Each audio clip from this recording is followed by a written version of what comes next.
Peter Pan by James Matthew Barrie. The loveliest tinkle as of golden bells answered him. It is the fairy language. You ordinary children can never hear it, but if you were to hear it, you would know that you had heard it once before. Tink said that the shadow was in the big box. She meant the chest of drawers, and Peter jumped at the drawers, scattering their contents to the floor with both hands, as kings toss halfpence to the crowd. In a moment he had recovered his shadow, and in his delight he forgot that he had shut Tinker Bell up in the drawer. If he thought at all, but I don't believe he ever thought, it was that he and his shadow, when brought near each other, would join like drops of water, and when they did not, he was appalled. He tried to stick it on with soap from the bathroom, but that also failed. A shudder passed through Peter, and he sat on the floor and cried. His sobs woke Wendy, and she sat up in bed. She was not alarmed to see a stranger crying on the nursery floor. She was only pleasantly interested. "Boy?" she said courteously. "Why are you crying?" Peter could be exceedingly polite, also having learned the grand manner at fairy ceremonies, and he rose and bowed to her beautifully. She was much pleased, and bowed beautifully to him from the bed.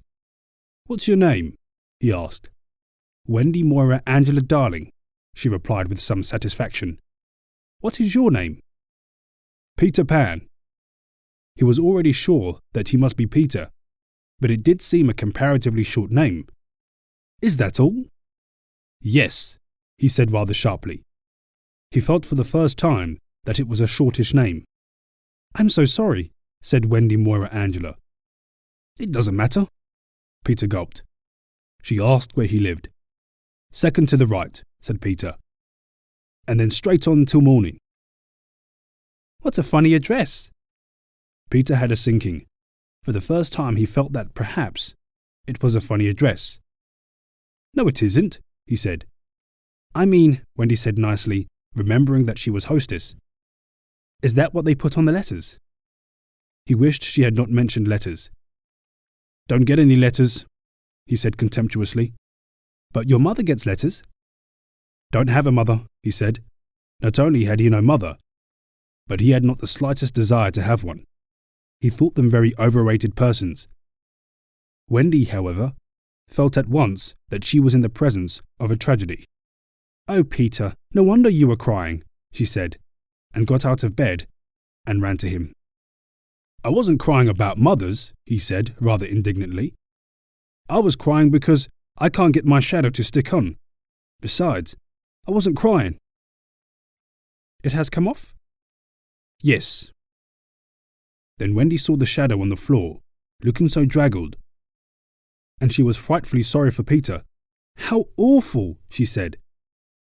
But she could not help smiling when she saw that he had been trying to stick it on with soap. How exactly like a boy. Fortunately, she knew at once what to do. "It must be sewed on," she said, just a little patronizingly. "What's sewn?" he asked. "You're dreadfully ignorant." "No, I'm not," but she was exulting in his ignorance. "I shall sew it on for you, my little man," she said, though he was tall as herself. And she got out her housewife's sewing bag and sewed the shadow onto Peter's foot. "I dare say it will hurt a little," she warned him. "Oh, I shan't cry," said Peter, who was already of the opinion that he had never cried in his life. And he clenched his teeth and did not cry. And soon his shadow was behaving properly, though still a little creased. "Perhaps I should have ironed it," Wendy said thoughtfully. But Peter, boylike, was indifferent to appearances, and he was now jumping about in the wildest glee. Alas, he had already forgotten that he owed his bliss to Wendy. He thought he had attached the shadow himself. "How clever I am!" he crowed rapturously. "Oh, the cleverness of me!" It is humiliating to have to confess that this conceit of Peter was one of his most fascinating qualities. To put it with brutal frankness, there was never a cockier boy. But for the moment, Wendy was shocked. "You conceit baggart!" she exclaimed with frightful sarcasm. Of course I did nothing,